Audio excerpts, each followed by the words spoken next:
Hi, this is Aquarian Anarchy, and I'm here with Chad and Nicco. And this week we're going to do a little bit more of just free form conversation.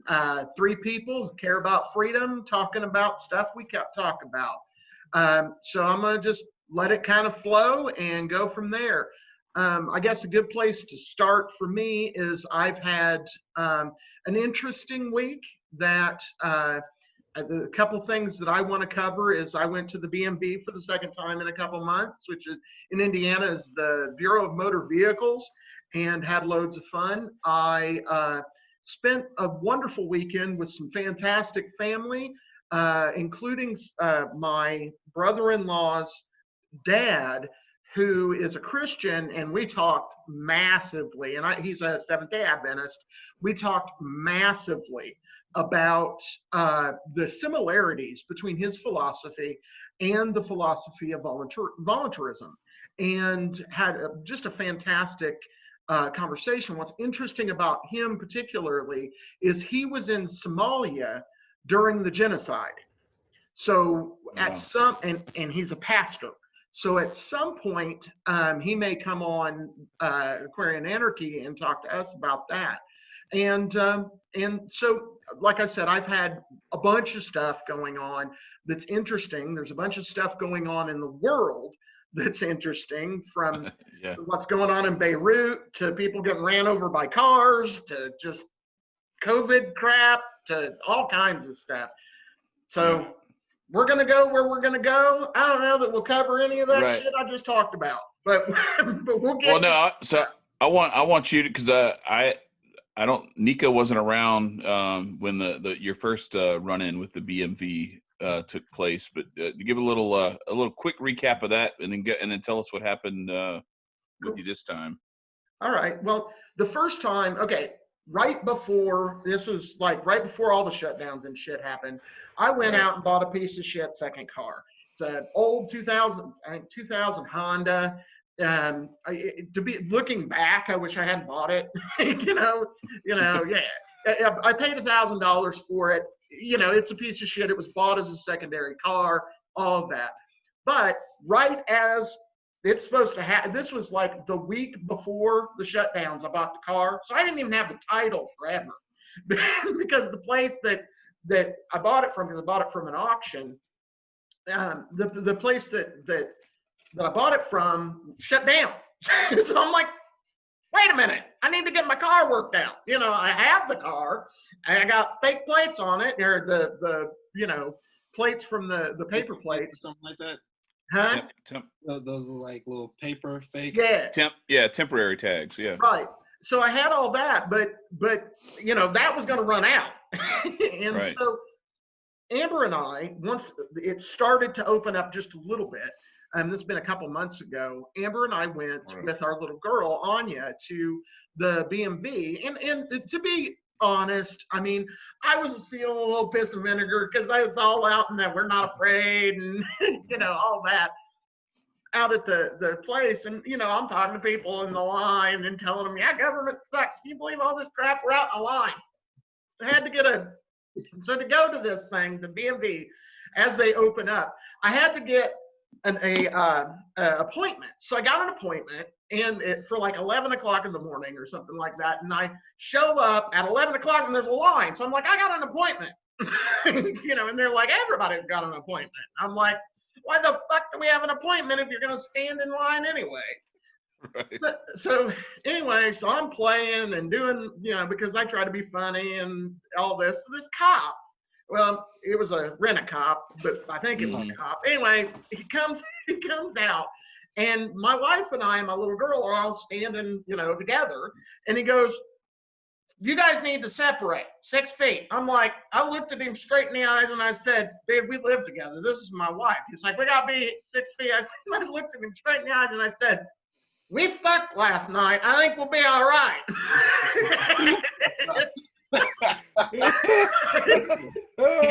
So he didn't know what the fuck to do with that. So he left and left us alone. Everybody else is all staggered, because that's got to matter with a disease. I mean, it's the dumbest shit ever. So anyway, we finally get through this line and we go in. Well, they're not done yet. And I've got, like I said, I've got my little girl with me. And they said, you guys have to all be, and we're in a crowded, because it's running everybody into this thing, crowded government facility. And they're trying to tell us that my little girl has to be 6 feet away from us, and are trying to force us to make her go away. And we were going to be okay with me and Amber being 6 feet apart, whatever. But was she 10, 11 now? At this point, she's like 10, yeah. Yeah. So she starts getting scared. It's not like they really hurt her, but she starts getting scared because they're actively, they crowded around us. I mean, yeah. We're dangerous. Right.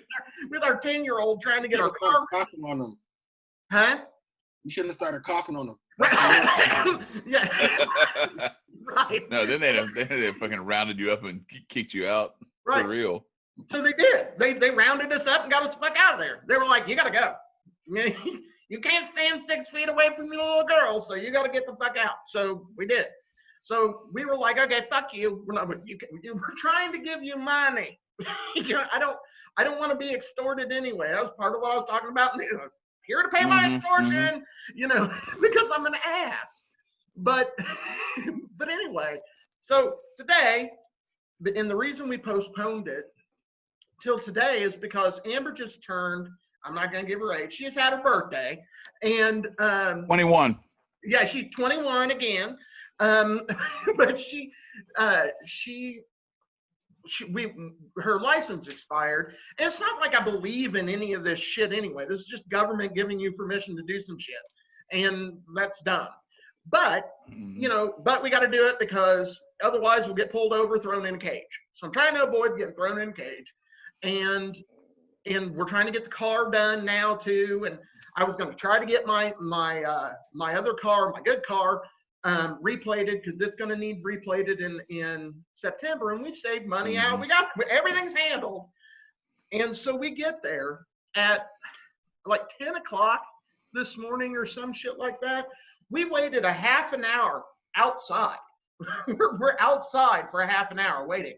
We have Amber has a dentist appointment later on in the day in another part of Indianapolis. So we are getting. You didn't say it. That must be the corona. It is the corona. I'm dead. Now that I'm a spirit, we can talk more freely. But so hey, all in all, low key, that's not a bad idea.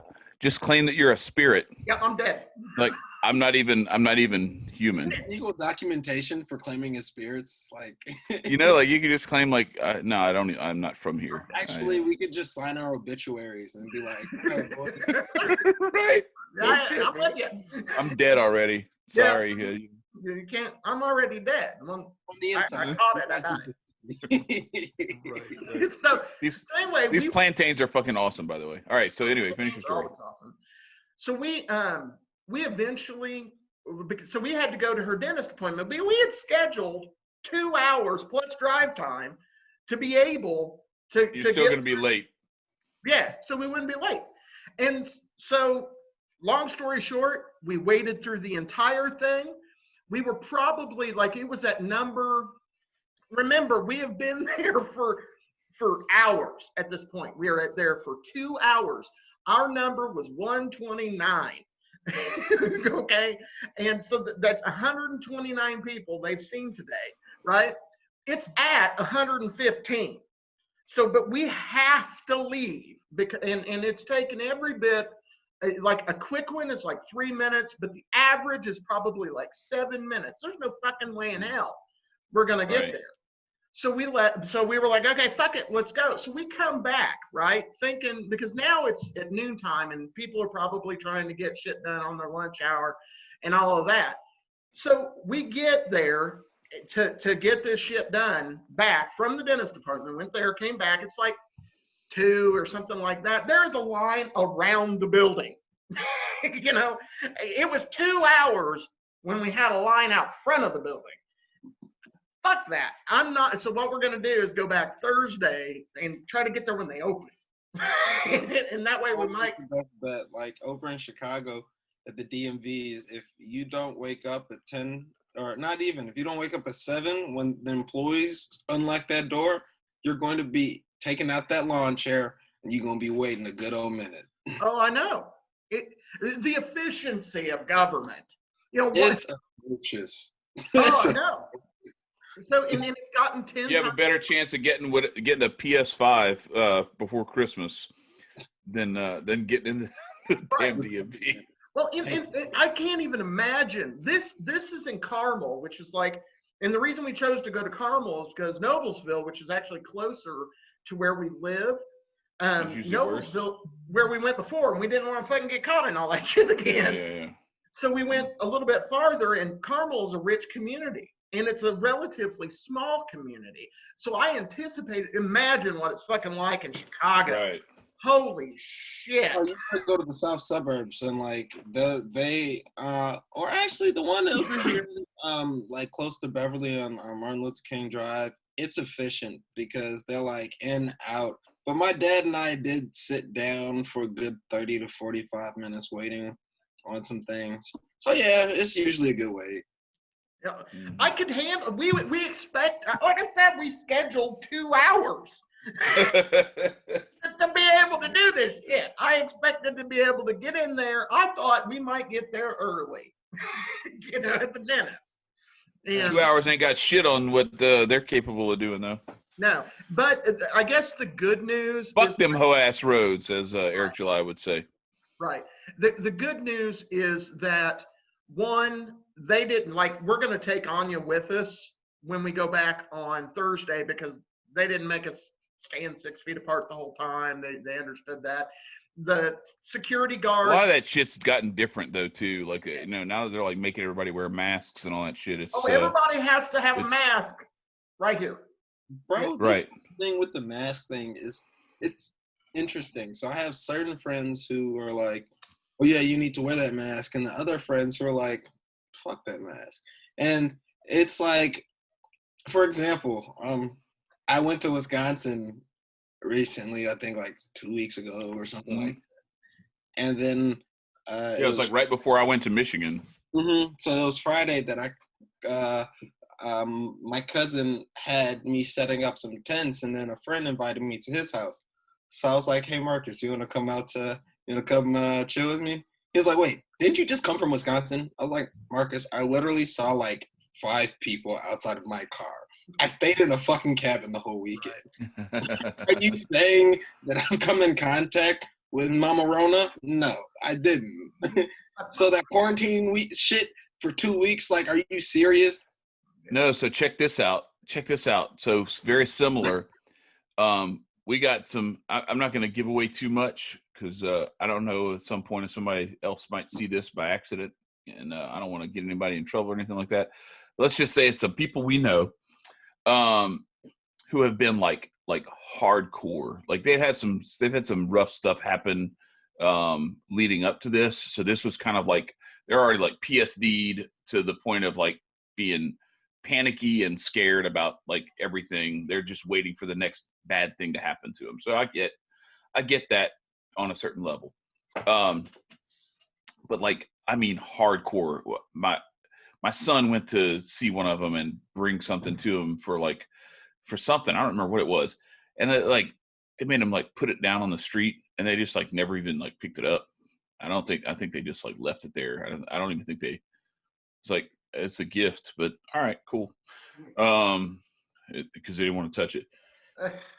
Masks like at home or so. I mean, I don't even know. Like they've been having like stuff delivered to them and stuff, and like all this, like hardcore. Like, don't let anything, like just quarantining themselves out of fear this whole time. They go on a trip. I won't say where because I don't want. I'm already kind of giving too many clues. They go on a trip. It's out in the woods. They drive the whole way there. They don't go on an airplane or anything like that. Don't ride a bus or a train. They drive the whole way. Just them. They go out there. They go camping. They don't come in contact with anybody. Now they're camping in the woods for like a week or two, something like that. So a couple of them start to get like a little bit sick. And they start wondering, oh gosh, what is this? Like, a little bit of fever, a little bit of this, a little bit of that, diarrhea. Then like another one gets diarrhea. It's like everybody's got the shits, and there's like a little bit of fever here and there. So they all go get tested. They all come back positive. And my point on that is, and so then it's the thing, like, oh, maybe it was the gas pump. We went and got fast food one time because we did the drive-through because we didn't want to come in contact with anybody. And maybe it was that. It's like, all right, so let me get this straight. So I've been to Home Depot, Lowe's, Costco, Walmart, Target, Best Buy. Like you name it. I've been there like 3-4 times a week. I've flown to Michigan. I've driven to Orlando, went to a convention with 400 people in Orlando. Okay. I go to restaurants. I sit there. I don't wear a mask. I ride on airplanes. I do like this sort of thing when I'm on the plane. And then like, I have like this, I have like a bandana. And so like whenever the stewardess walks by, I just kind of go like that. So it looks like there's something there. I'm not fucking with this anyway. Like I've pumped gas. I don't know how many times. Like you like sat your car in the fucking garage for 4 months. And I didn't get it. But you did. But you did. And it doesn't have anything to do with the fact that maybe you got dehydrated from camping out in the woods, or maybe you ate something. Maybe y'all all ate something. The water? Or the water in a different in a place that you're not used to, that's like hours away from your home. The fact that you've been staying outside and right. Elements. There's all kinds of different things that you have introduced into your normal everyday lifestyle that you weren't doing before. And it's not that, it's this thing. And that's the thing, is that like when you coughed a few weeks ago, Nicco, and you did, I mean, it was funny little moment. I've had fun with it on Twitter. But no corona, like it's that's where we are. It's like, if something happens, it's kind of like, remember after 9/11 when like something would happen, and if there was like a car that you didn't recognize, people were like, "Whoa, wait, what?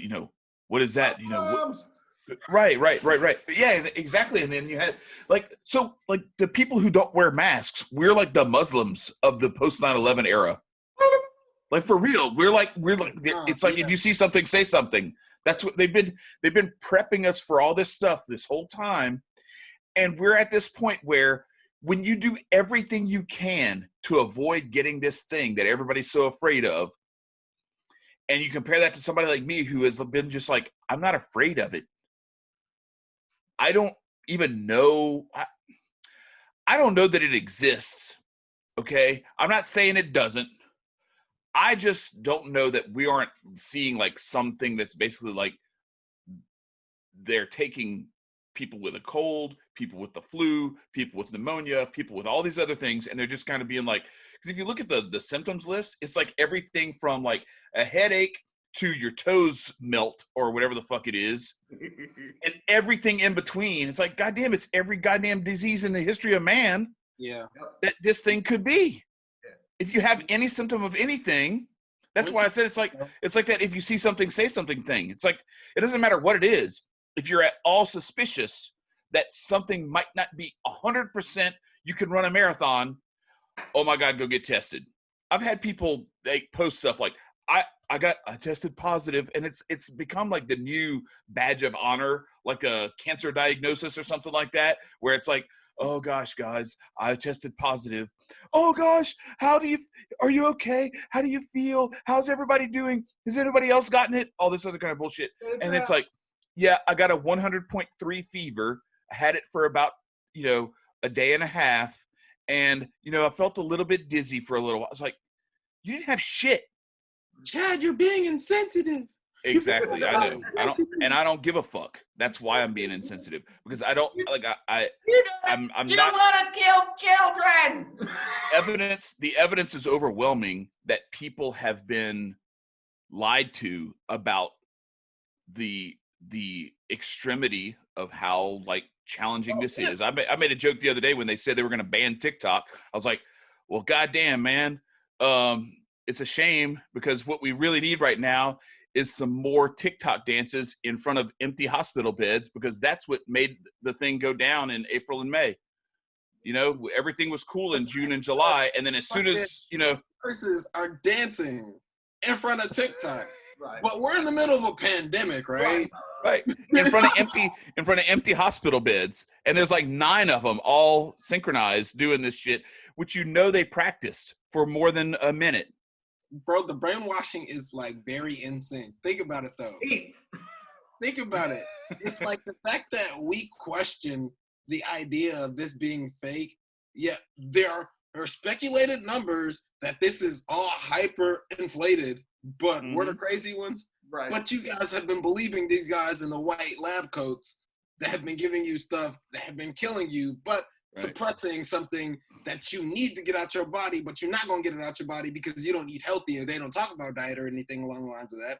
So once we keep feeding you this medicine and you have the continuous lifestyle of poor diet, fast running, sedentary life, that you're up late and you don't get no sleep.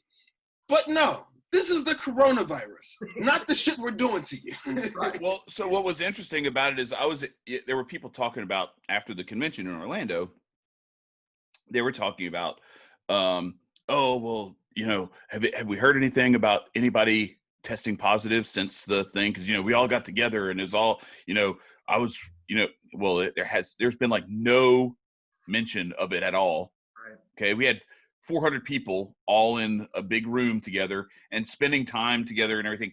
And like, my first thought was, even if anything happens, because I've been around this kind of shit before, and everybody always blames it on some sort of like, oh, well, so-and-so had a stomach bug or whatever. No, what it is because my kids do this shit, you know, and I've done it too. We've all done it. You go hang out with some friends and you stay up till 4 or 5 o'clock in the morning talking and everything. You get about 2 hours of sleep if you're lucky. You're pounded sugar and caffeine and all these other things that are like toxic to your, yeah, look at this one. But anyway, you're pounding all this toxic shit into your body. Hey, see, and I'm over here with like shiitake mushroom crisps. You're the only one eating healthy out of us. I'm trying to be good. But I had plantains. Yeah, listen to you and you talking shit about people having bad diet. Hold on, wait, no, Chad. Don't have me stop. Oh, all right. Medicine. I was gonna say I do have a nice little Moscow Mule in here though. So, hey, don't do that. I'm not gonna bullshit. No, but so I was thinking the same thing because like there was one night where Elijah and I went and we were talking to these ANCOMs and we're kind of trying to discuss like private property rights and shit. And I think I left his room at probably like 5:30 in the morning, and there was like 3 other people that they were leaving at the same time. Another dude was like drunk, throwing up in the toilet or in a trash can in the bathroom or something like that. That dude ended up sleeping in the bathroom. Anyway, so like that kind of shit's going on, but like none of us got, apart from that dude vomiting in the trash can, none of us got sick. But I was like, man, I really need to get some rest tomorrow night because I can't do this to my body. Because in a convention setting like that, it's really easy when you have a bunch of people, you're meeting new people or you're seeing old friends or something like that. It's really easy to string together 4 or 5 nights in a row of long days and even longer nights, and you get a couple hours of sleep, and then you just power through it the next day, eating trash because you're sitting at a table and you're pounding trash food and everything. Right? You're either not eating or you're certainly not eating healthy. So what did I do? I went to Publix. I got a bunch of bananas. I got some chopped berries. I got some pineapple and some other stuff. And so I was just pounding fruit the whole time because I was like, I'm not gonna fall into that trap. I'm not gonna do Reese's Pieces and trail mix shit like I want to do, because that would be delicious. But that's the kind of shit that'll get you sick. Because what it is your body is like rejecting toxins, and people take that as like, oh well, we must have all gotten a virus together. And it's like, well, no, with a whole bunch of fucking different kind of viruses, or not viruses, right. but bacteria, and like right. different people. And your immune system's like, man, I'm overloaded trying to get rid of all this sugar and alcohol and everything else that you're putting into me. I don't have room to like take care of the sniffles that you got. Like you're just gonna go down like shit road now. Yeah, I'm gonna let the nose run a little bit. Right, exactly. But anyway, so it's yeah, so like it doesn't mean that you like hate people, want them to die or anything like that. If you have questions and you also recognize that there's some like serious bullshit going down, like you're seeing like we saw last week, you have this this video that comes out. These people in white lab coats are illegal people in white lab coats. So their shit will all get deleted. Mm-hmm.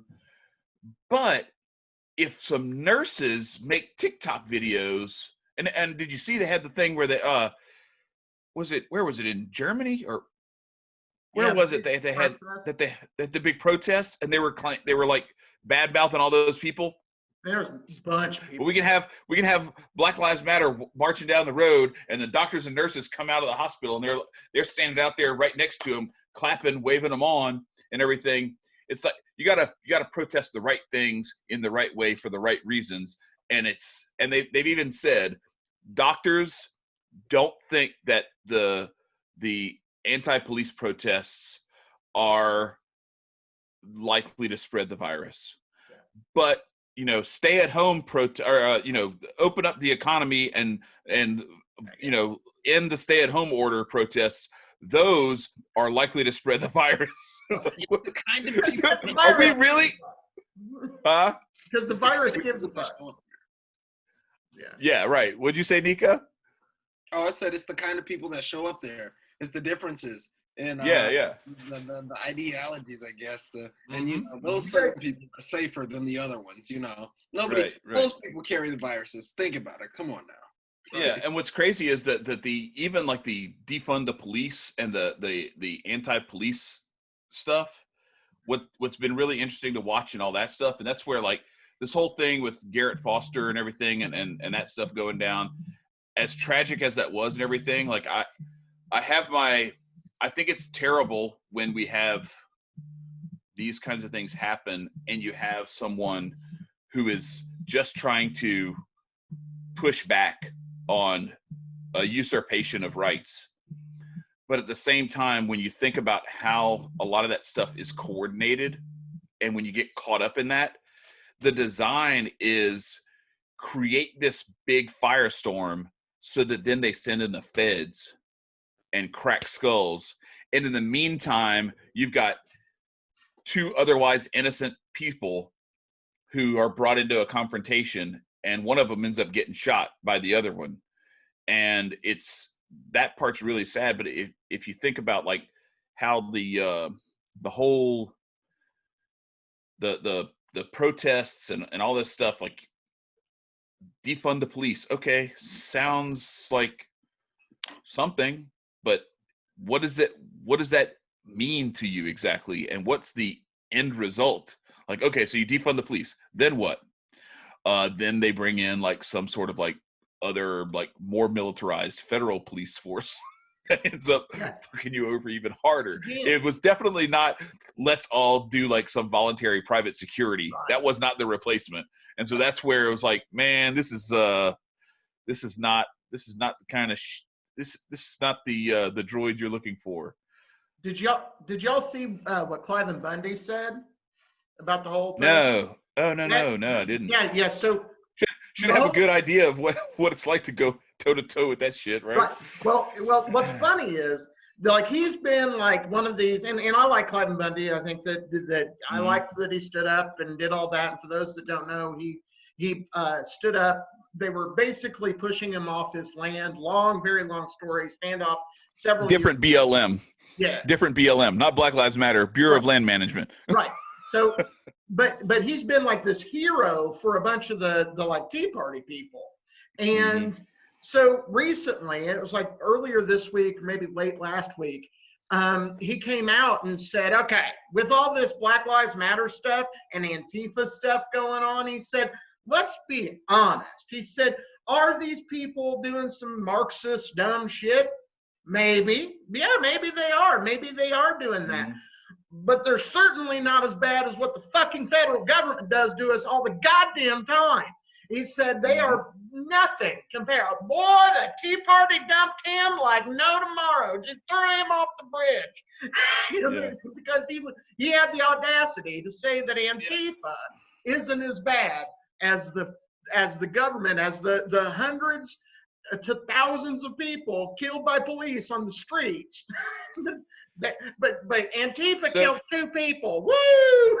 Right. You know? Well, and there's been a bunch of like property destruction and stuff like that, which is bad, which is bad too. And you know, you can't like ignore that stuff. But what I think is interesting is if you think about it from the perspective of getting the result that we all want, and this is where people, I guess the conservative movement kind of fucks up, is that they don't realize that like their approach to things is, no, we got to have Romney because Obama's going to be terrible, or we got to have McCain because Obama's going to be terrible, or we got to have Bush because Kerry's going to be terrible.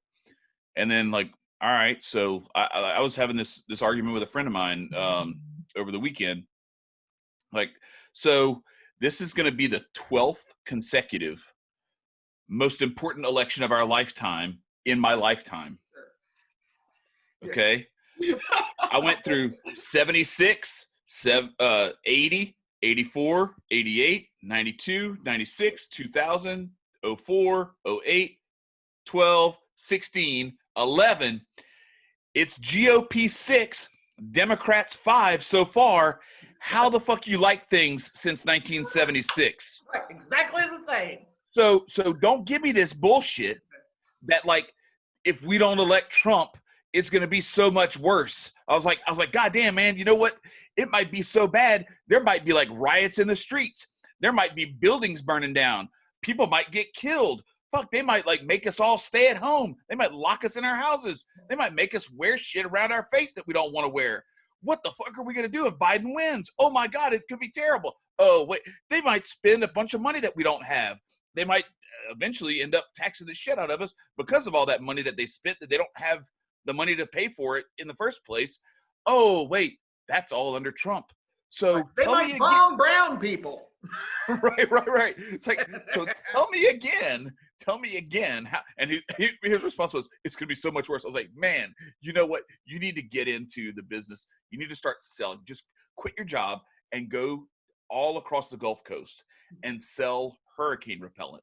Right. Because hurricane repellent, what you can do is you can tell them, look, I know this hurricane's coming right for you. Trust me. Just put a box fan outside, atomize this shit up into the box fan, blow it. The hurricane won't do anything to your house. Then after it destroys their house anyway, just tell them it would have been a lot worse if you hadn't bought the hurricane repellent. And then just rinse, repeat, keep selling the shit. Because that's the same fucking thing you sound like. Yeah. So I don't want to hear that crap anymore. And the problem is there's an opportunity here. If they could have seen when George Floyd got murdered the way he did, if conservatives would have not just said, wow, that was fucked up, and then, keep it moving. If they would have said, you know what, we're going to go out there, we're going to show them that like, we're not bullshitting about this. And we're going to stand arm in arm with these people, and we're going to help make sure it stays peaceful. And we're going to walk down the streets, and we're going to demand that, like, look, we got the whole city. Do something about this shit. We're done. We're done with this fuckery that these cops keep getting away with, where they steal your shit, they knock you over, the eminent domain, they'll come destroy your house so they can pave, more interstate or build a loop or put a casino or whatever the fuck else, We're done with this shit. Stop. And we're all united against you. No, instead, it's got to be, it's got to be like they feed the racial divide that is being fomented on purpose to try to make it to where they can come through. Like I said, the defund the police gives way to replacement police. Yeah. And it's going to be worse. Well, at the end of the day, it will. Yeah. turns into that. Fun fact though, hurricanes, if you notice, all their paths and all where they spawn is all around slave trades and slave routes. Interesting. You're right. I just watched a thing on Netflix last night, actually, because I couldn't sleep last night. I don't know what the hell was going on, but I couldn't sleep. And I watched a thing on Netflix about the dust that comes from the Sahara that like gets brought into that trek. Long story short, that dust can cancel a hurricane. But yeah, you're right. It comes from West Africa and then comes through the Caribbean and then up to the States. I mean that, I don't know. I'm not trying to, like, because of my spiritual craziness, I'm not trying to say that there for certain is a connection, but paths of evil move that direction a long goddamn time, and it does not shock me. And so what's the God? I'm trying to find the operation. So while you're doing that, something else or something. I can't remember. Wait. Chad, you mentioned something about ethnicity on your rant. I can't remember where the placement was, but it reminds me of earlier in our conversations when I was saying that, because it fuels the separation. Oh yeah, the divide. Yeah. And it's like after like I think I was doing a little studying on like little Black culture and stuff like that. It's not even Black culture. Like, Black is the ignorant term, and everybody's saying it like it's necessary. Brown is somewhat of an ignorant term. And I remember, like, back in, I don't know, like when I was a lot younger, we were told, like, some kids I remember were being told to call us brown because that's the necessary term, the politically correct term. Right. All in all, it's like Black people are African, but no, you're not. Like, because if in America, Black people don't have a nationality along with white people, and it's so dumb. Right. We call Black people, and white people, white people, when we all have an origin. It's not something that's a mystery to us. It's like, oh, you represent this color, so we're going to call you that. No. I'm fairly sure, Chad and Marcus, you guys can find some kind of line of your family lineage tracing all the way back because the birth certificates were passed out like it was nothing. Right. Opposed to us, we have to do some searching. And then when you get to searching and you go all the way back and you find that you're still attached to Africa, then what? Then you're stuck on it, and they call you African American. It's backwards because you were born in America, but you're still African, so you're an American African. But that's neither here nor there. Again, one of the we kind of touched on this before we started tonight in our conversations, and I think that it's valid to be proud of your heritage, to be proud of your ancestors. Fuck, I find a lot of my heritage to be moving, and personally, I identify with my ancestors a lot with either spiritual people that have taught me, or like Thomas Paine, or these people that have, or even like Muhammad Ali, I would consider an ancestor of mine in thought, as an example. But when I understand if you're like describing somebody, like if you're in a crowd and somebody says, who was that guy you were talking to, you were telling me about? And you look over and there's Nicco, and you go, oh, the Black dude over there. Or if you're describing like Aquarian Anarchy, and you go, who's that guy, the Black guy? And you go, oh, that's Nicco. That makes some sense. It's a descriptor. You know what I mean? That I understand that.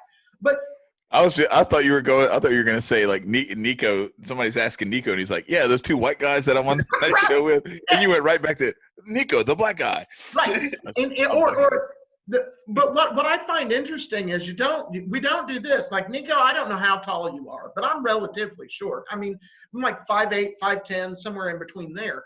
Same height. Huh? We're around the same height. Yeah. So we could refer to Chad as the tall guy, but you notice that we don't do that. You notice that we focus down on color and ethnicity. And the reason for that is because that's what we've been trained to do in our lives. They have sold us, and one of the things Amber and I were talking about today is that we've been sold like the state's involvement in getting a license, and people are like, well, you got to get a license because that proves you're safe. No, it doesn't. And but we've been sold that it's okay that this is a division, but this over here, this isn't a division. And what Martin Luther King Jr. was talking about in many of his speeches was that not just that we had the content of their character and all that, is that we should stop judging people based on their ethnicity when you're talking about intelligence or ability or things like that. We should start just like when I see Nicco, yes, I see a black person. When I see Chad, I see a tall person. But the bottom line is, you don't see a white person? Come on, huh? So you don't see a white person? Come on now. Right. No, I was going to say tall, but because it's different. But no Rona, right? No. But when we stop, when we stop, really identifying, like when I think of Chad or when I think of Nicco, I don't like the fact that Nicco has a little bit more pigment to his skin than I do does not raise like a different way of thinking about him in my mind. And to me, what they're doing with all of this division and all of that is continuing that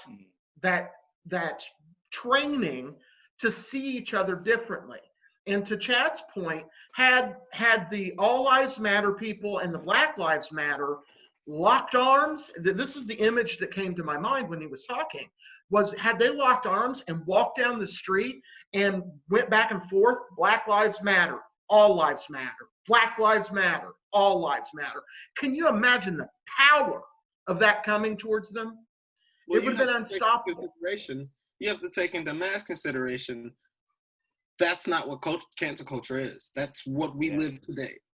So, if somebody were to say that all lives matter, we were so trained, not me, the general masses are so trained into believing that you can't have an opposite opinion, because once you have that, once you have that devil's advocate, you are the devil himself.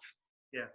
You cannot think on the other side of the spectrum, because therefore you are not allowed, you're not alongside with me. And that's not the case. That's not the case for everybody. You have to understand that when people are talking to you and they disagree with you, it's because they see a truth inside of what they see. It's not your truth, but it's still a truth.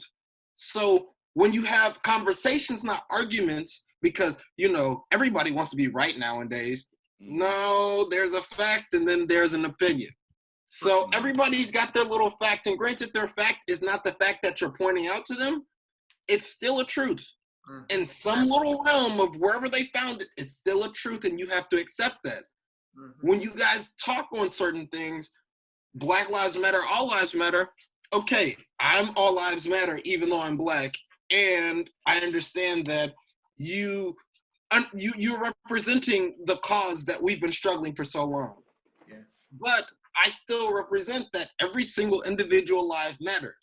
You can't take away the fact that even though he's a blue officer and he's a shiesty motherfucker, don't take away the fact that his life still matters. But no.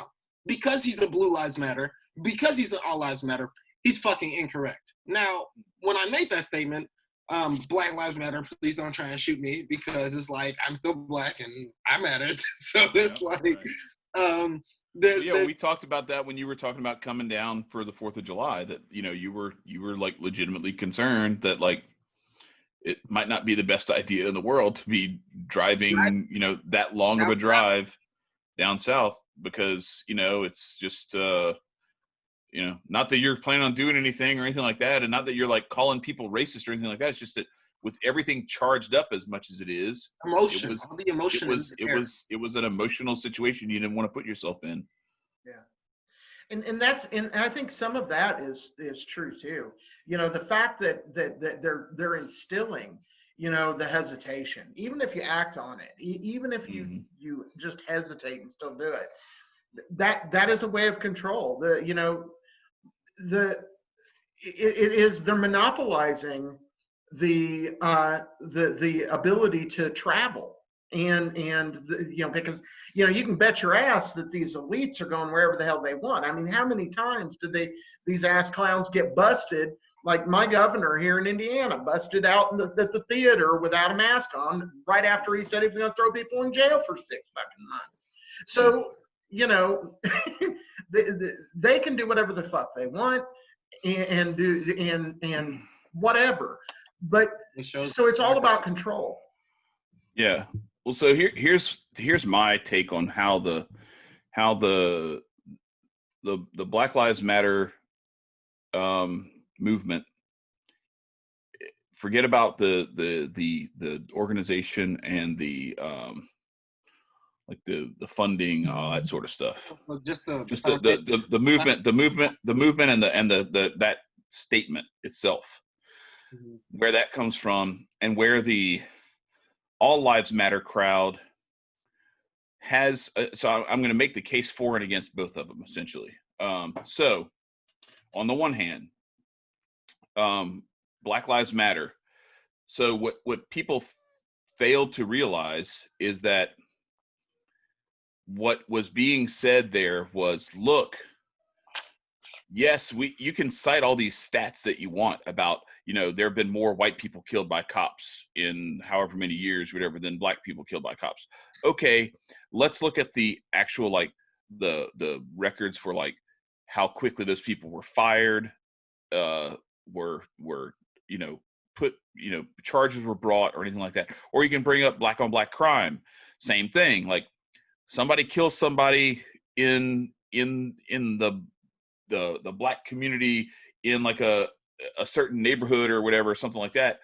The people around there, that family, like, and their friends and everything, this is not something, it may not be shown on CNN, but that doesn't mean that the community doesn't give a shit. That's what people act like, that they don't give a shit about this or the abortion thing. I mean, that's another thing. Like, the abortion thing is like a problem that the whole country has to deal with. And people keep wanting to bring that up like it's like some like talking point, some counterpoint or whatever. No, the point is that what generally seems to happen is somebody like Philando Castile gets gunned down for no good reason, and you're lucky if within 6 weeks the cop has even been suspended or fired, let alone like charges brought. Right. Breonna Taylor, same thing. You know, like there's all, and Botham Jean, like, she went into the wrong apartment, she was drunk, shot him dead. This wasn't even like a no-knock raid or anything like that. This is just like at that point, she's a civilian. 10 years. I guarantee you she's not going to serve all 10 years. Right. Okay? And that's the problem. That's what people get upset about. So you have that, where there's like, look, it seems as though our lives don't matter, because the way that this shit gets carried out in the justice system is like, our lives don't matter. That's what's being said. That's the reason behind that statement. Now, the counter to that is that, okay, well, your approach needs to be where you are weeding out some of these elements and not allowing yourself to get hijacked. And I get that, like, that kind of shit happens, but that's where I think the conservatives, especially the white folks who were the All Lives Matter crowd, could have really helped to prevent that by, like, banding together early on to, instead of doing the bullshit that they do, which feeds the racial divide, and pointing the finger and saying, you know, shut the fuck up. You know, it's just, you know, the people, Trayvon Martin, they were like defending what's that guy's name? I can't remember. George, whatever his name is. Zimmerman? George something shit. Zimmerman? Anyway. George Zimmerman? Huh? Zimmerman. That's Yeah, you're right. Yeah, I was like trying to think of like a Hispanic name or whatever, because I'm pretty sure he's Hispanic, but somehow his name's Zimmerman. Anyway, it was confusing. No, he was a white Mexican, they said. Yeah. Right. So we might as well call him a Spaniard. Yeah, right. DeSoto or something. Spaniard.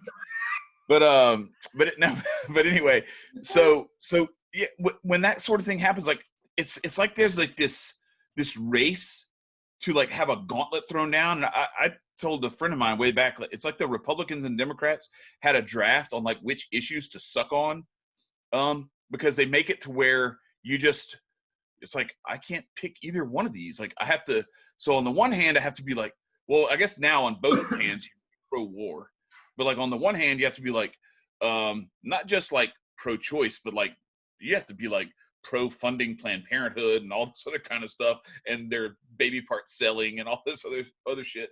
And then on the other hand, you have to be like pro like racist cops who murder black people in the streets, and somehow you have to be able to like reconcile these things and like go to the polls and be like, all right, so I guess I care about that thing less.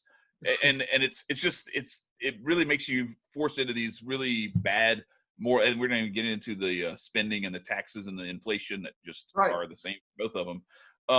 But on the All Lives Matter side, while I can see like there's like this, hey, wait a second, like I don't understand why it's about this. Like I can see like the short-sightedness and the failure to recognize, the failure to understand that doesn't necessarily have to come from hatred, but it's just more from like ignorance or from just like the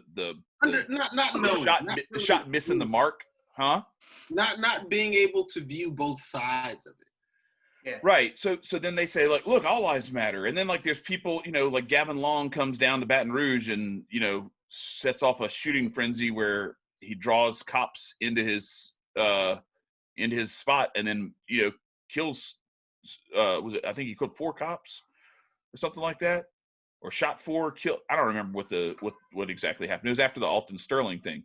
So, the Alton Sterling and, Mike Brown, and you have all the different things that happened leading up to that.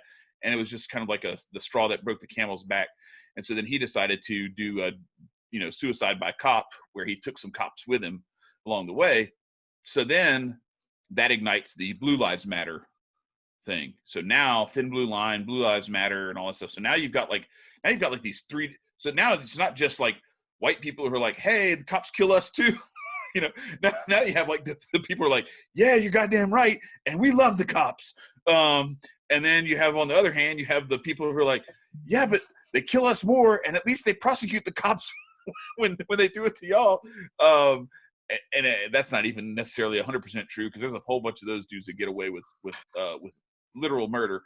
But my point is, you have these opportunities for connection and collaboration that instead they're completely missed, because the initial reaction when somebody gets killed, and instead of it just being, look, this is us against the state, it becomes a racial thing, because the feeling is like, this seems to be happening to black people more than it happens to other people.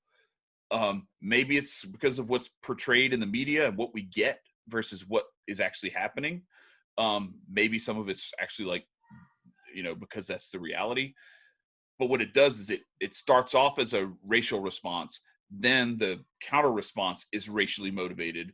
And so then what you end up with is black people and white people, unless it's the white people who have taken over the Black Lives Matter movement to make it where they stand on the backs of black men and make it be about like women, and Patriot J said, Black Lives Matter doesn't care about black men unless they cut their dick off. Yeah. It's like when it's like when they're holding up the Black Trans Lives Matters signs and stuff like that. They say if you're not none of these people have been like, that hasn't been the case for any of this stuff? Like, why is that like the prevailing Why does thing? Why does sexual orientation even fucking matter in a Why situation? is it even part of it? Exactly. And so and then you go to their website for the actual official organization, and that's where you start to see like where some of this stuff is coming from. There's no mention of the black men. You know, it's always standing on the backs of a black man's dead body, but then it's so funny black that men are shit on. They shit on black men, and it's like what they do is it's always the very small things that people it sticks in people's minds, and it's the back of their subconscious. They don't realize it's a small little symbolism. If a black man is never really put out there, for example, you see black men's bodies always put on the streets, but then in shows or anything like that, you always hear of the black strong woman. So you already hear the separation of the male figure always being deceased or out of the way in prison or something along the lines of that. And the black mother always has to strive. And so, you know, Tyler Perry was super strong for that. And I mean, there's nothing, that was probably the only example I got, but that's besides the point. The point being is that it's like, it's always portrayed, the new Cinderella, the fairy godmother is about to be a gay black man. Yeah. And it's like, I have no problem with that, but the fact is that why is sexual orientation brought into anything that's child-oriented? Like, it's not just a gay black man; it's a gay black man who already wears dresses all the time, anyway. Right? And so it's like, what does this have to do with the fairy godmother and Cinderella? Like trying to make a at some point, say what? They're just trying to make a fucking point. I'm so goddamn sick of this. Amber and I were sorry to interrupt, but I gotta interject this. No, go ahead. Light that fire. It drives me fucking nuts. You know, couple things. First of all, you know, why is every show got a main character is a lesbian? There's like 5% of the population's lesbian. You know, why is it? Yeah. I don't know if it's 5% of the female population. I mean, you have that one corner case like I've come in contact with, where I met a trans female lesbian. Yeah, for that. Which to me equals just a regular dude. Right. You know, like that's just a dude. Like if you still have a dick and you say you're a trans woman and you're a lesbian, that just makes you still a dude. Yeah. But we're the insensitive assholes that don't think about them. I'd be like, look, it's cool that you pop some estrogen pills and you're going through that process, but at the end of the day, look in my eyes. God don't make no mistakes. But I can't say that because then I'm bringing spirituality into this. And when you think about it, they don't think of a bigger picture. It's now, they could be the nicest fucking person on this planet, but that don't mean that you're thinking of the bigger picture. Yeah, there's always something more important than you, because as soon as you decide to have a child, as soon as you decide to invest in certain things, then your life is being added and sequenced into something else. Yeah. And you have to grow from that. But people, now, when you bring spirituality into it, then there's certain religions that allow gay and homosexuality opposed to certain that are like, oh, no. Yeah. It's all about the person. And on top of that, let's leave this fucking cherry on top for every fucking ice cream that you decide to serve. It's for your bedroom. Yeah, it shouldn't leave it. Right. Why do I give a fuck? Why do I give a fuck if somebody's fucking? I don't care. You're not fucking me. I don't give a shit. You know, I don't get it. I agree with you 100%. You know, I don't care. My daughter is a lesbian. My older daughter is a lesbian. Great. She's happy. I love her. I love her wife. She's a wonderful person. And I don't care. Whoever you want to fuck, go fuck. I don't care. But I'm sick of all the fucking propaganda and programming overlying everything. And let's be clear, the reason, to go back to all the lesbians being on every fucking show, the reason is because a lot of these shows are action shows and those kinds of things. And the fucking propaganda is so thick because they know they can feel like they're wise and they're progressive and all that, while showing a male audience two women making out. Oh, they're progressive. Shut the fuck up. You are all. Yeah. It happens, but not very often. We were all teenagers at one point. Right. You very seldom see two dudes making out. Why? Because fucking people go, guys are watching the fucking shows. Right. And they want to see two hot chicks making out. It's never this big fat chick with another big fat chick rolling around in flour. That's never right. Right. It's never the Doc Martens with cargo shorts and a buzz cut. You know what's funny though? It's also the heavy propaganda of like I said, the cop shows. The heavy propaganda of the cops are always good. They had legit a TV show called The Cops where they would come out, pull out drunk drivers, go handle domestic abuse, and you got that camera crew running right behind them and shit. Right. But for how long that show ran for decades? For hot minute. Like, yeah. I used to sit down and watch it before, like, really thinking about, like, what they're doing. I'm watching somebody being detained for entertainment. Like, how fucked up and backwards is that? I remember they always had that scene in the open where they had that guy and he's just banging his head on the window of the cop car. Like, do you see that's a mental illness? Help my man. Right. What blows my fucking mind is watching Ice Cube, Cop Killer. He had a song with body count called Cop Killer as a cop. Ice Cube. Or sorry, Ice-T. Ice-T. Yeah. Ice-T. I don't understand it. Ice Cube played a cop. Ice Cube played a cop too in Ride Along. Yeah, Ride Along and Ride Along too. Mm-hmm. And that was a funny movie. But he's Ice Cube is. I don't think he's going to be doing any Ride Along 3 or 4 or anything like that. Yeah, he's after he's come out and said some shit. Ice Cube hopes up as hell. So his days of playing a cop on movies are over. Yeah, I tried to get Ice Cube on fucking because all that shit was going down. I reached out. To get on Adam's show? Yeah, I tried. Yeah. I didn't get a response, but I tried like a motherfucker. Hey, it's always the try. It's always the reach out because, I mean, if you think about it, if you've never reached out, if I've never reached out to Chad, all three of us wouldn't be sitting here. Yeah, that's right. I mean, it's a beautiful thing.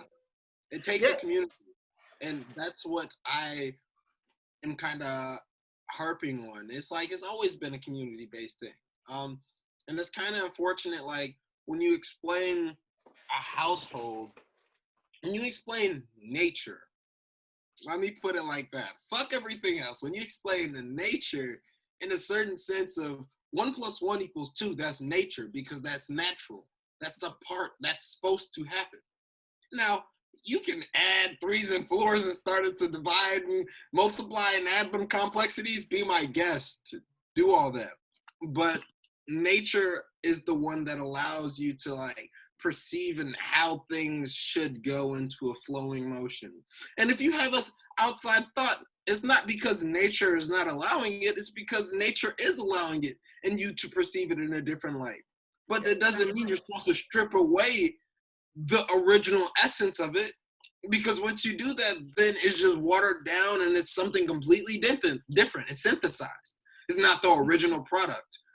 So it's like, for example, I remember hearing the idea, once a man gets horny, he's realizing his mortality and he's just trying to basically reproduce. So it's like, if I can continue my legacy on, then it's something that's just natural. It's I don't know where I was going with this point, but I was figuring out something. So it's like, as long as you take over, be the guest. To bring it back again, I think a lot of this shit, all of this stuff, is just propaganda. The problem we face, whether we're talking about COVID, we're talking about all this shit, we're talking about gay people, we're talking about blacks, we're talking about any of this. It's all fucking propaganda.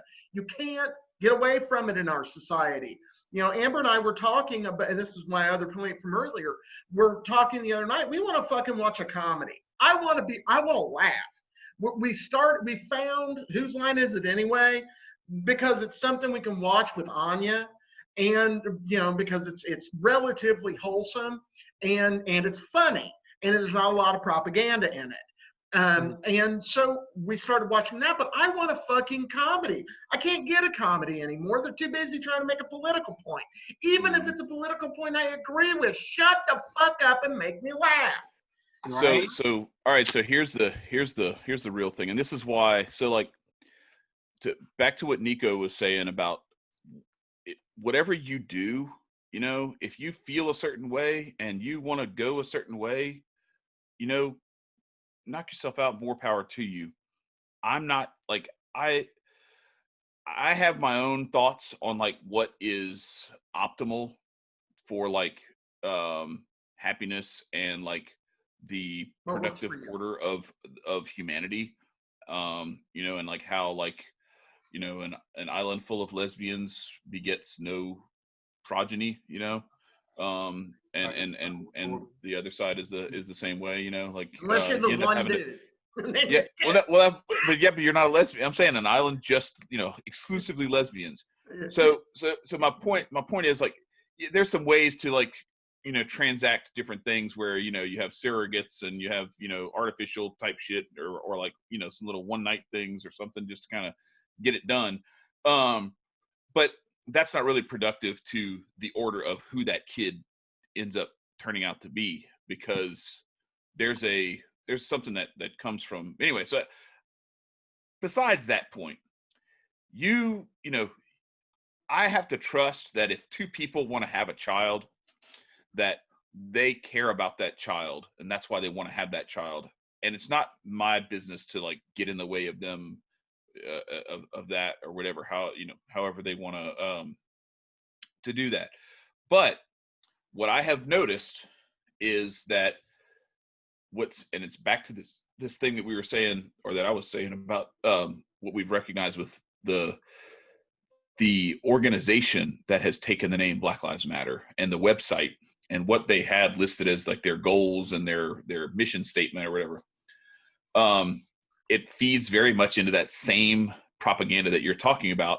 So you have this division along racial lines, which is one part of how it's one of the tactics that's used to achieve the strategic objective of keeping us from attacking the state. Okay.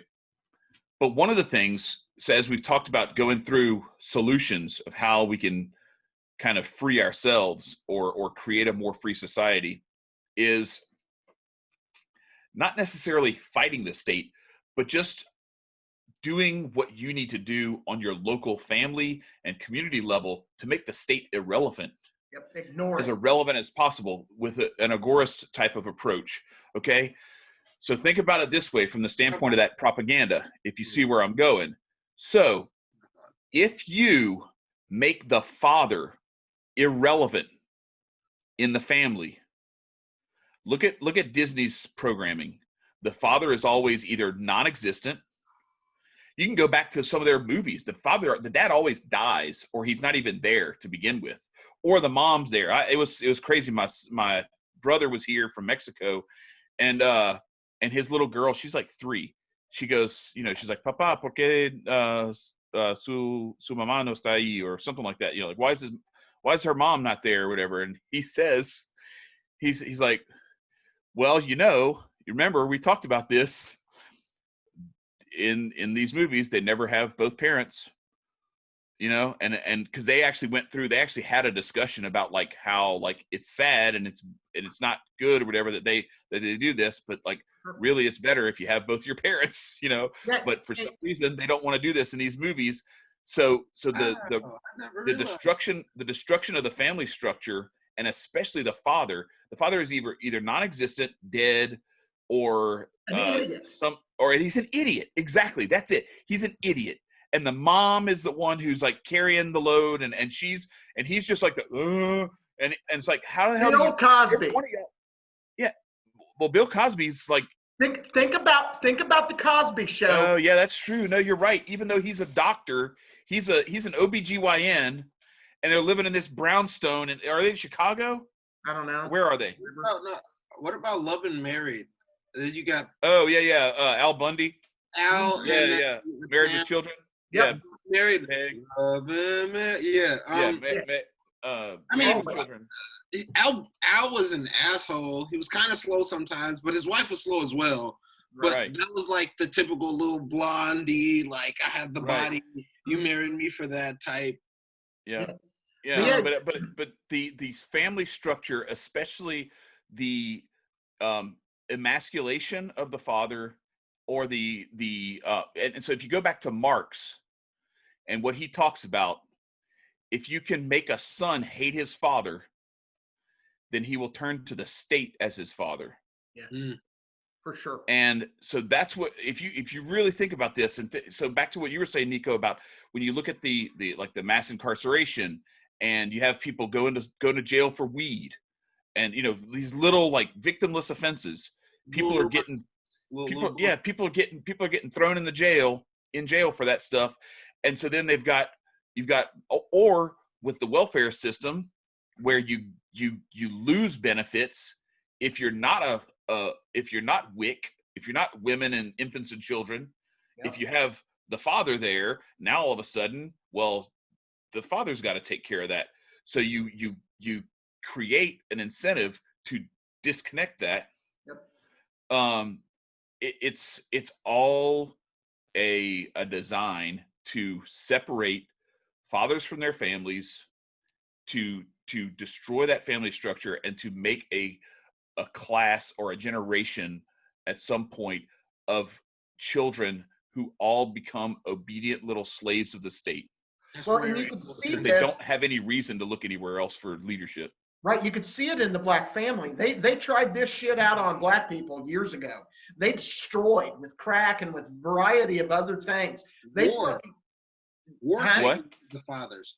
When like war, yeah. No, war, absolutely. Vietnam, war taking away the fathers. For sure.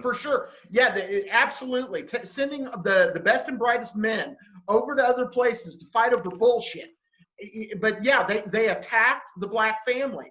That's one of the things that I think that when we talk about these Black Lives Matter ideas, and not the group, but the ideas, is motherfuckers are sick of this shit. They've been trying, this, what is it? I can't ever say it. The Tuskegee? Yeah. The Tuskegee experiment? Yeah. Where they gave everybody syphilis? Right. That black people. These motherfuckers have been testing shit and doing shit on black people. AIDS in Africa. Right. All the time. Yeah. Polio. In Africa. Yeah. Yep. Yeah. I covered this story before we started. Right. Yeah. Before Chad and I got to doing this. You and I did it together. Oh, was with it? Robert F. Kennedy, where he's talking about all the stuff that the Gates Foundation was doing with India and paralyzing people and making them infertile and everything. Yeah. Right. And it's crazy. Like, everybody does not like question this shit.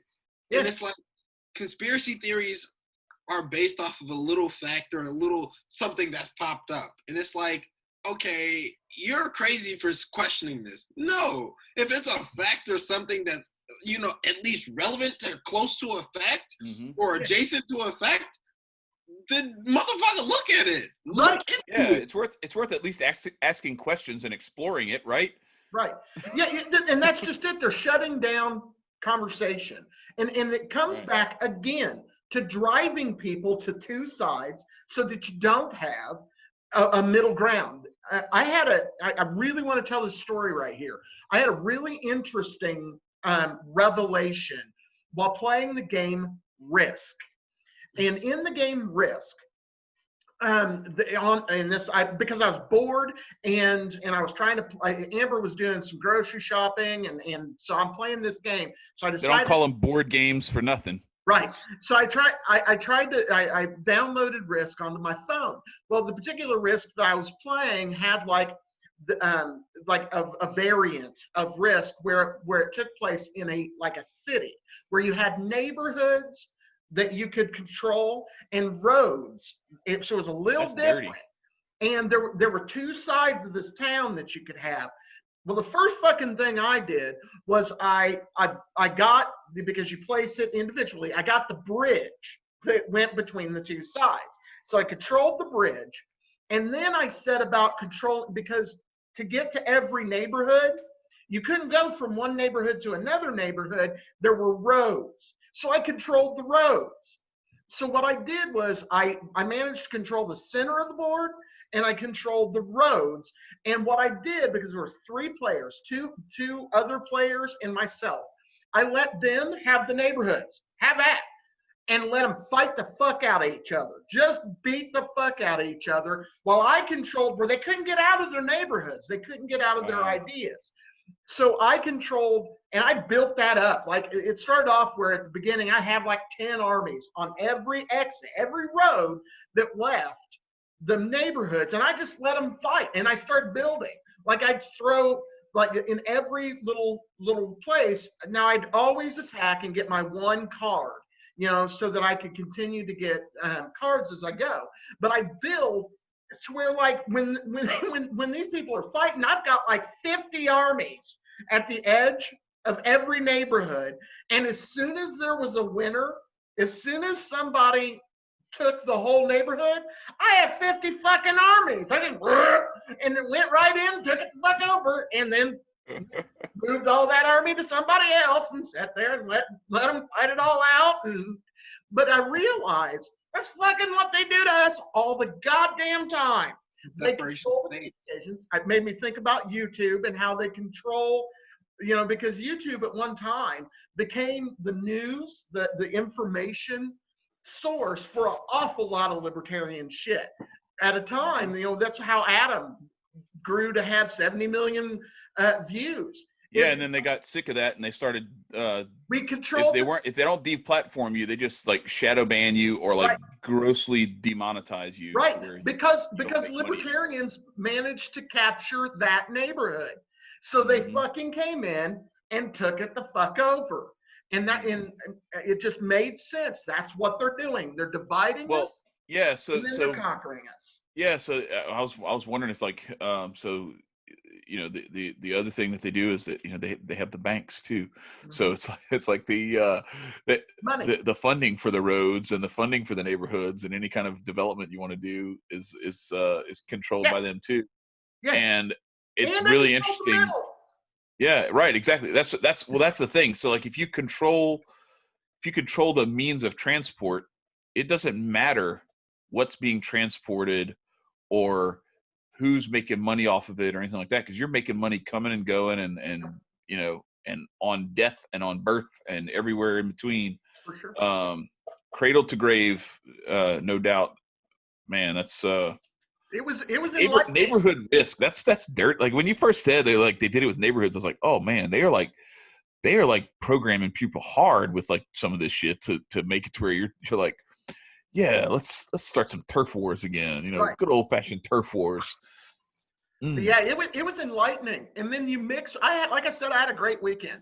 You mix that with sitting down with, his name's Ron. He's a great guy. And like I said, I'd like to have him on and talk about Somalia. And we talked about the divide and conquer. A lot of people don't know the Hutus and it's Hutu and Tutsis.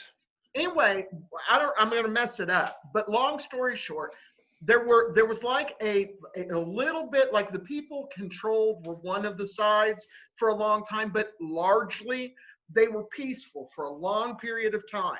Then the Europeans came in, and what the first thing the Europeans did was they chose one of the 2 tribes to be their friend.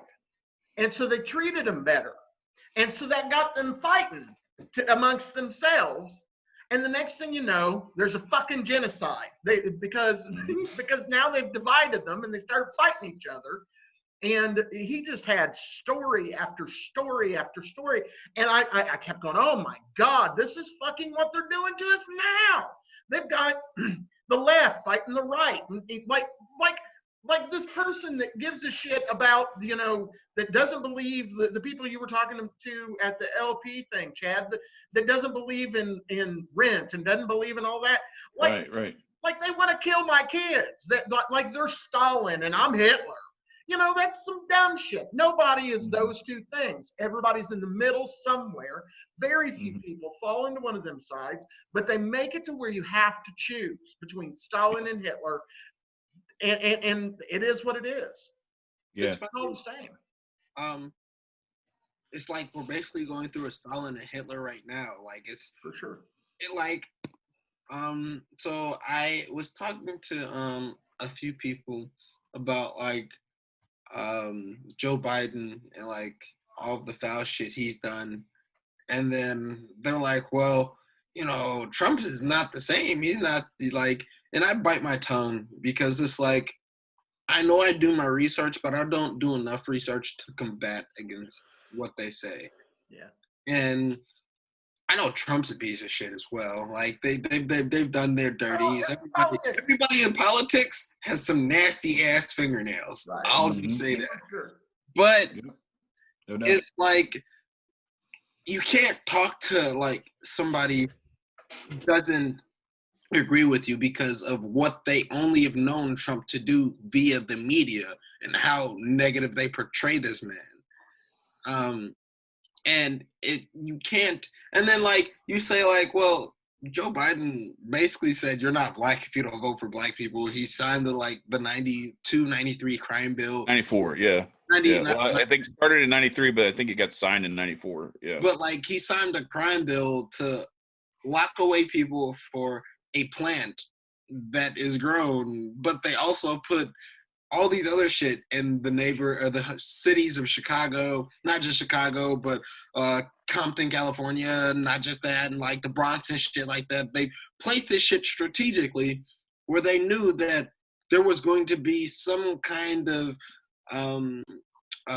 competitive nature in the area. Mm-hmm. And once you get people dividing on that, and then not only do you get the only race of itself that's been deprived and stressed of something that is natural way of living, and you put them in it's a Darwin-esque life, the strongest survive, then you get motherfuckers living on the streets daily, trying to worry about theirs and theirs only, and not understanding that we're in a community and we human as the only fucking species that kind of communicate that we do, the human race on this planet. Granted, you got ants that communicate in a very strange way, and you have other animals that can communicate. But the way we communicate is through community. Yeah. And the way our communities work are divided for why? Because ignorance. It's easier to control. Again, it comes back to what I was saying with risk. You get that one community that's excluded and it's all by itself, and then and then you bring your shit in and just conquer the fuck out of them. You're right.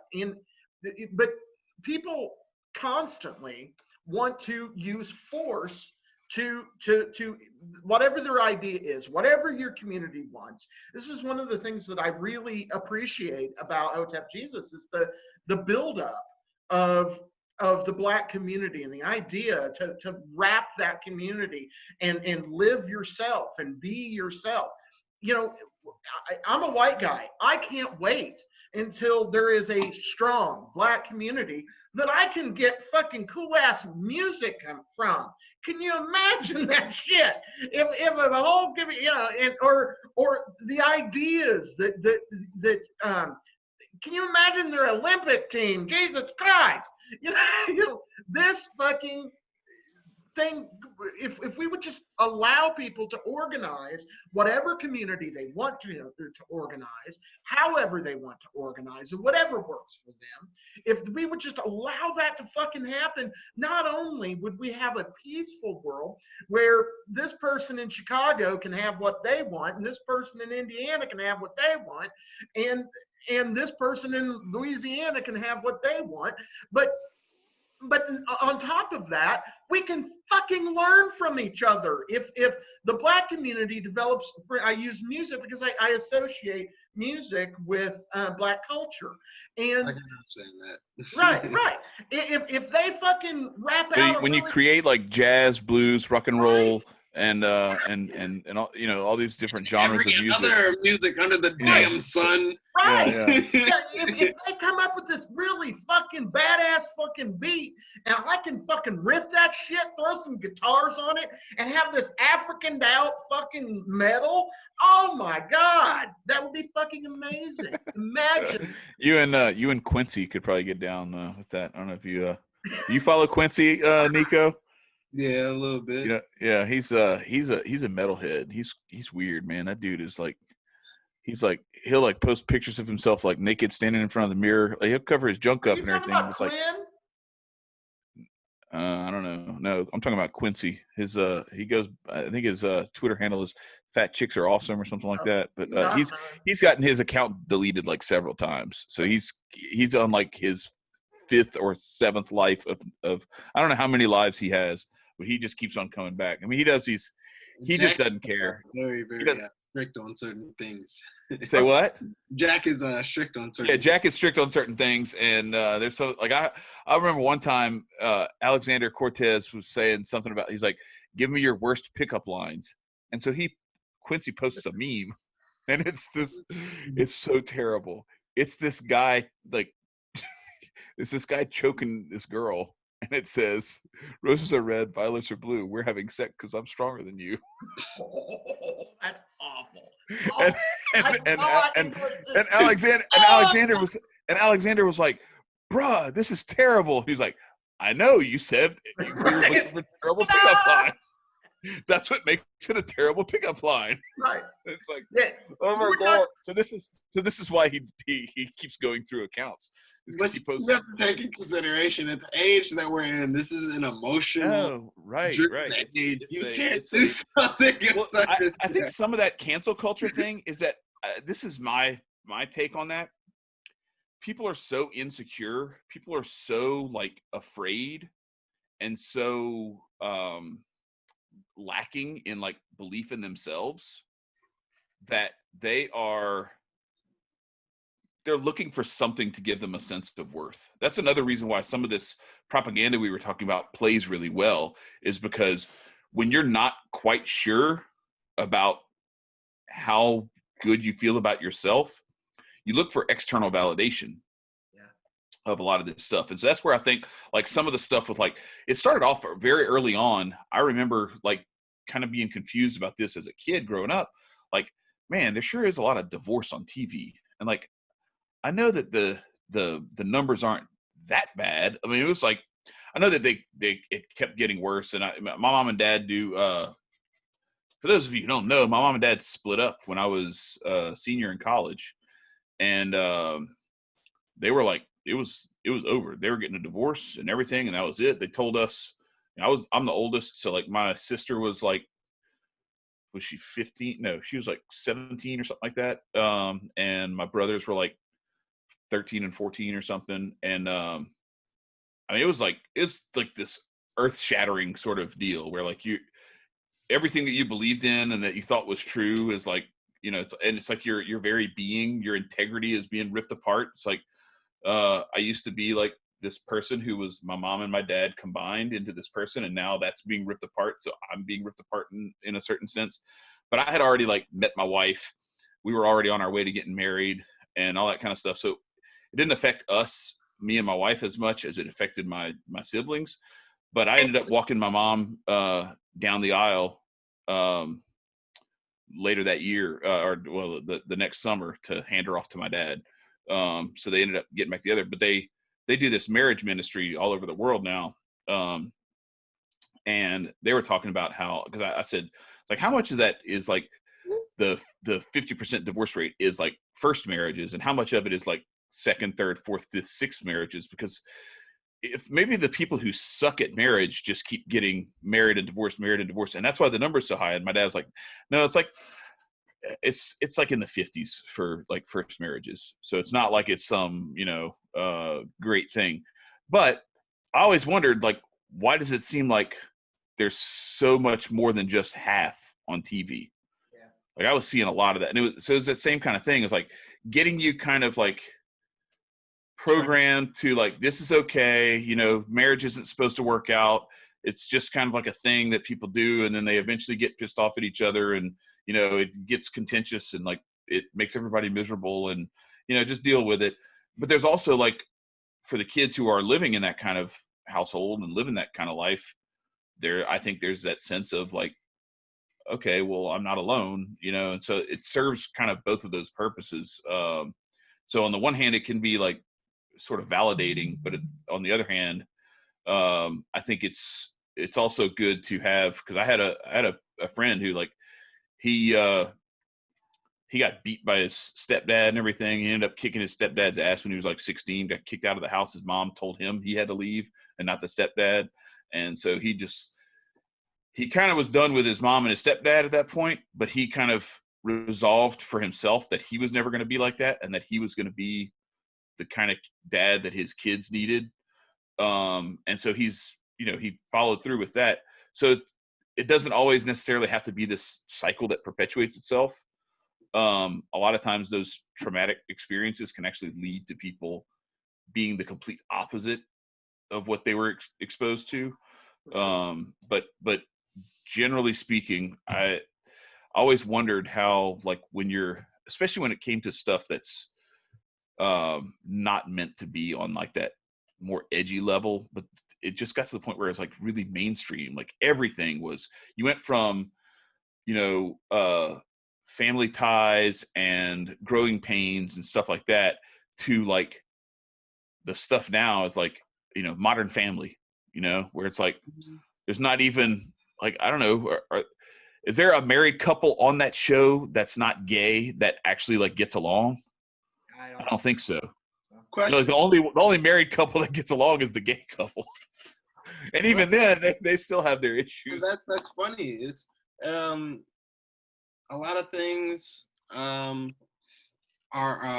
like I said, symbolized. So my question would be, what do you think about this generation and the rate that it's going on it being polygamous, and there's a lot of them being a lot of non-monogamous and them being open into like an open relationship, I should say. What's your opinion on it? This may be an unpopular opinion, but it is. It's my opinion. It's what I've believed for some time. I am in a monogamous relationship, and I am happily in a monogamous relationship, and I believe that I have found my soulmate and that there is no one else in this world for me but Amber. That being said, I believe 90% of the population are polyamorous. I believe that 90% of the people could live in a situation if they would lose their jealousy. Notice there are some qualifiers. Yeah, I was about to say that part's gonna be tough, and that's why I think it's really difficult. I think it's kind of like, I remember somebody saying like everybody wants to everybody wants to marry a virgin, but nobody wants to date one. I remember somebody saying that when I was in college, and it's the same kind of thing. It was like everybody wants to be polyamorous or polygamist, but nobody wants to be like the fifth wheel or the third wheel, or you know what I mean? Like that's why like the thing you were talking about with like the two dudes kissing or whatever. It's like, generally speaking, I don't know how many girls like are like really interested in that, but like my experiences, my understanding has always been like, if you see two chicks kissing, like the thing is like, hey, maybe they'll invite me. Like that seems to be like the thing. Is that like watching them do that there's nothing there, but like, hey, maybe they'll. And it reminds me of that old Friends episode when when he finally figures out that his wife is a lesbian. She like invites him to do a threesome, and then like he's like, I don't know, and she finally convinces him, and he does it, and they're just like them, and he's just like standing off to the side watching. They don't want to have anything to do with him, and that's when he realizes, he's like, maybe that wasn't a threesome, right? And that's been my experience. Now I'm not gonna brag a lot, but let's just say I've had a fun life. It's been good, and my first wife and I, very long story short, brought a girl into our bed. It was fantastic. And I enjoyed the hell out of it, particularly because the new girl was interested in me particularly at the time. And so it became, now this went to a straight thing instead of a gay thing, but she was more interested in fucking me than she was my wife. She used it as a way to get into that and get a little piece of my little penis, and but used my ex-wife. Notice it is ex-wife, and I'm not saying that broke us up, but what I am saying is I went into that fun time, if you will, which I enjoyed. It was a good time. Everybody involved enjoyed it, but I went in there and said, okay, because they met. I came home from work and went to go to bed because I had been working all day, and because I worked late. And long story, but anyway, when I got to the bed, there's two naked chicks in my bed, and I'm like, and because they had worked this shit out on their own. Well, what I said to them at the time was, I looked at my ex-wife and I said, okay, I'm willing to do this, but I need two things. I told my ex-wife, you're not allowed to get jealous, and I told the new girl, you're not allowed to get attached because I'm married to her. Both of them lied, and so right, and so that didn't work out. But at the end of the day, you're just too lovable, Marcus. No, you can't not be jealous. You can't not be jealous, and you can't not get attached to Marcus. That's right. That's all I'm gonna say. But I do think, and I've known lots of poly people. I have not known a lot of poly people who have who it has worked out for. But the difference, like for instance, and not trying to talk about an awful lot of things, but I was in a open relationship when Amber and I first got together. And the difference is, when I got with Amber, I found my soulmate. I found somebody that I wanted to spend the rest of my life with. The difference is, what we're calling poly or monogamous used to be called dating. It used to be that you would just go out and, okay, I'm dating this girl this week, I'm dating this girl next week, I'm dating it, and figuring out who the hell you want to be with. And yeah, and so our culture has added sex to being part of that, figuring it out. Right. Well, and I think one of the things too that that kind of comes from that too is you tend to, especially the guy, but I mean it depends on the drive and the libido of the different parties involved. But generally speaking, when you start to build a relationship with someone, the longer you wait until you bring sex into it, the more you actually develop a foundation of like getting to know each other for like who you actually really are. Mm-hmm. And you can actually have a foundation that you can rest on for the years to come. Right. When you're not having sex for whatever reason, either just like you got other shit going on, you're busy, the schedules don't, the kids, right, all these different things that come into play, somebody gets sick or whatever, if you start that off early on, things short circuit, and it just becomes like it's that old crack monkey that I remember when they tried to tell us about drugs in school, and they had like this little monkey in a cage, and they gave him food and water, and then like after a couple of weeks they put a little crack rock coming out of the thing, and so by the end of like that first week of the crack rock being in there, he's just sitting there hitting that handle trying to get that rock to come out. The food's full, the water's full. They take the crack, they don't even put any more crack in there. The food and the water stays full. The monkey dies of starvation because he's just tweaking, wanting that stuff. So what I was gonna say, just to kind of like my experience is a little bit different. So I met my wife when we were 18. She had just turned 18, and I had been 18 for about 7 months or so, something like that.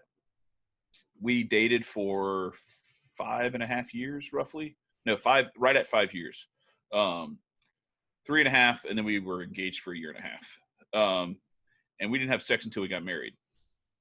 So I'm speaking like from experience, because it's not like that this has been without its trials and tribulations to kind of, you know, navigate through, you know, all that sort of stuff. I definitely think that there were some little I don't know, so there was some work that needed to be done to kind of figure shit out early on, but ultimately I think it made for a stronger relationship for us, to where we can kind of do the dance all the time without that being like the sole focus. And it's never, neither one of us has ever been like even tempted to like step out. And I think it makes a big difference to, at least for me. And I think the same thing could be said for a lot of people. I think people too often jump right into that, and then that becomes the focus. And then once you get tired of the person in that realm, and you haven't even talked about or developed any of the other shit, what the fuck's the purpose of them being there anymore? For sure. You know, at that point, you get the fuck out of here. Let me go fuck somebody else. Absolutely. And even in my situation with Amber, we started dating in January and were married in June, and we were fucking the second night. But that's true. But we were friends for a year before that. We knew each other. We developed a friendship, and we're not talking about a mild friendship.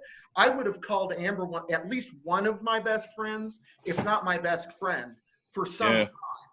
That's when you know. Yeah, that's when you know, because that's how we were too. For 3 months, we met first day of college, and it wasn't until Thanksgiving that I actually asked Georgina to date me. Mm-hmm. And that was like and she really didn't answer. So I was like, all right, I'm going to kiss you. And then I just planted it on her. I probably would have gotten like accused of something if it was the wrong girl in this day and age. But you can't just, you have to get permission first. You can't kiss her.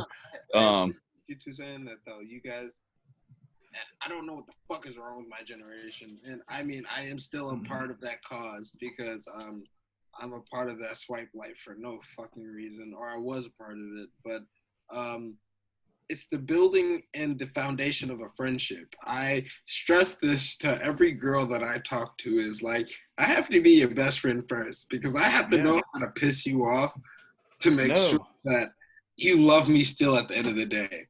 And it's got to be a trap queen, or it ain't worth it, you know? Like, it's got to be like ride or die. And it has to. And it has to be something that is genuine on both parties, because it's like, you both are genuine at first. Once you like meet a girl, you get through that lovey-dovey phase, but the lovey-dovey phase can last for a long fucking minute. Yeah. And it's funny, because it's like, out of all the relationships that I've had, the one that I've had like a really, really strong connection to was the one that I've waited to have sex in.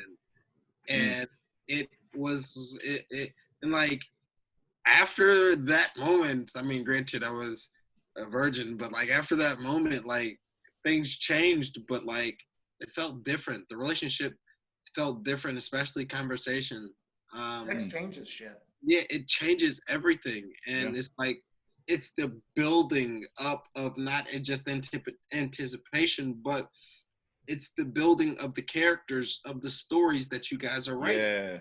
It's not something that's willy-nilly. And like, it is a term, young, dumb, and full of cum. So it's like the boys got to get out there and try and figure out what the fuck he's doing with his life. It doesn't mean he has to have sex, but he's young, dumb, and full of all that testosterone, all that energy, all that creative energy.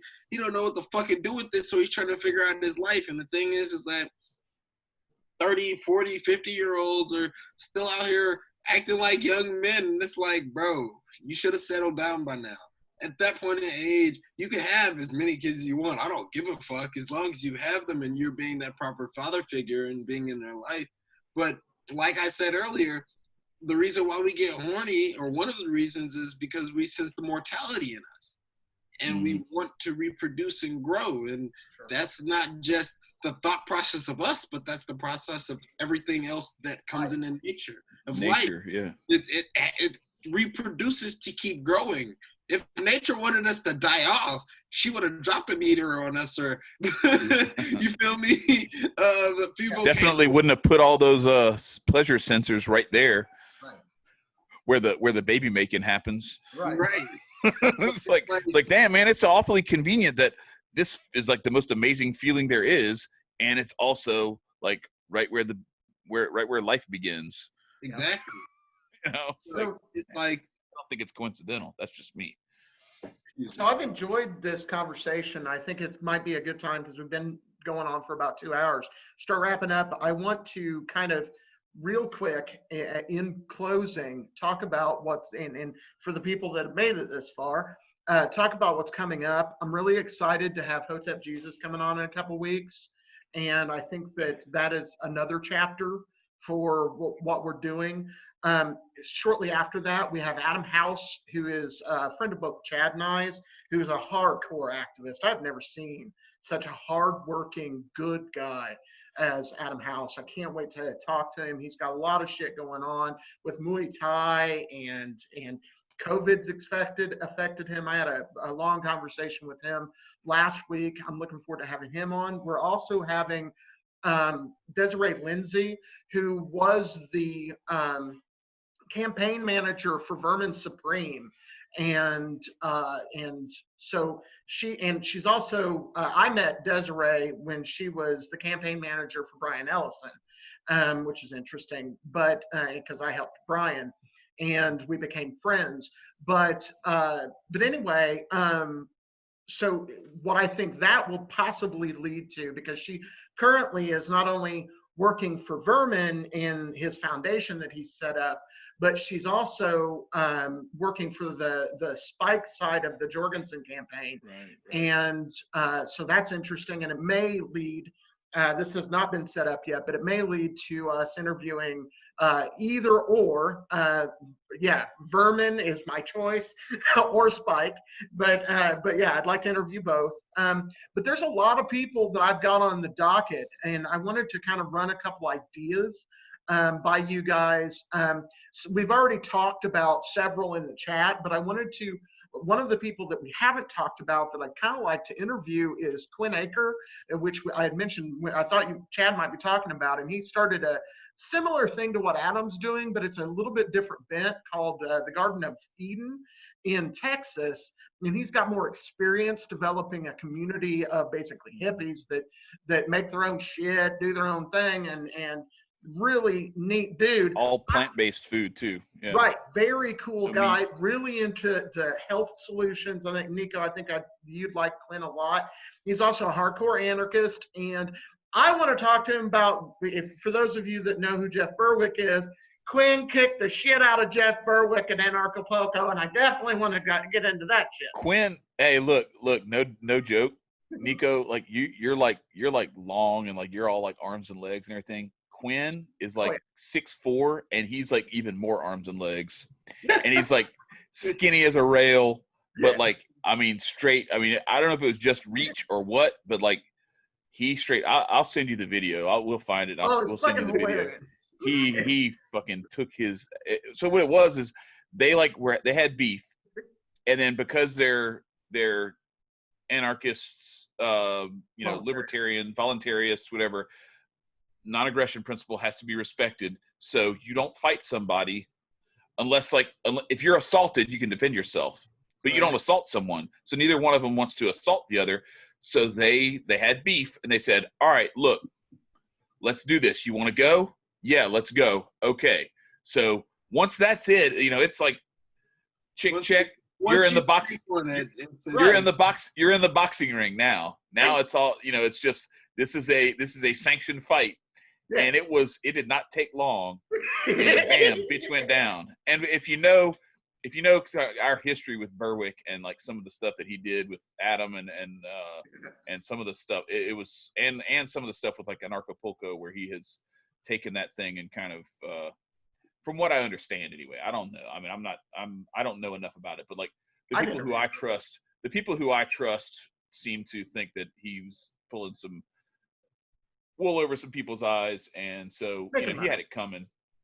he had it coming, and he volunteered for it. So and volunteer for an ass whipping. Get beat out of him.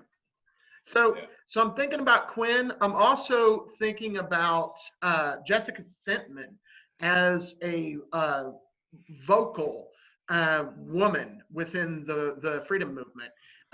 We had Joey on, but it's a little different because Joey's very fixated on pot issues and all of that, and Jessica is not. And I think that's a friend that both Chad and I have. That I spent a good couple of days with Jess in Orlando. It was good times.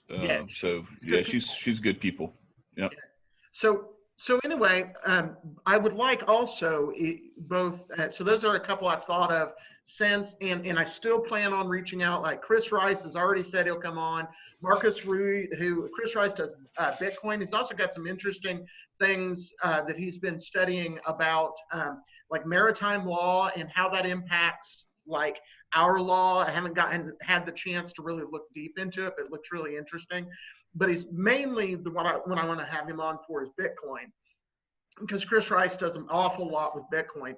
And so I want to have him on. And so I've already kind of gotten with him, and whenever we're ready, I'm probably going to start in a couple of weeks, start working on getting September taken care of. But I'm also Marcus Ruiz Evans, who's another person that I'm looking forward to having on, who I'm pretty sure will come on because I've been on his.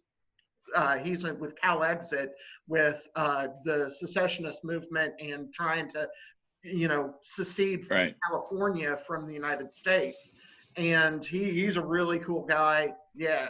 And so I'm looking for that. But I want to encourage both of you to think about even like some of the Hotep people that maybe aren't Hotep Jesus, or I'd like to have Unk on. I think that he'd be fun too. Yeah.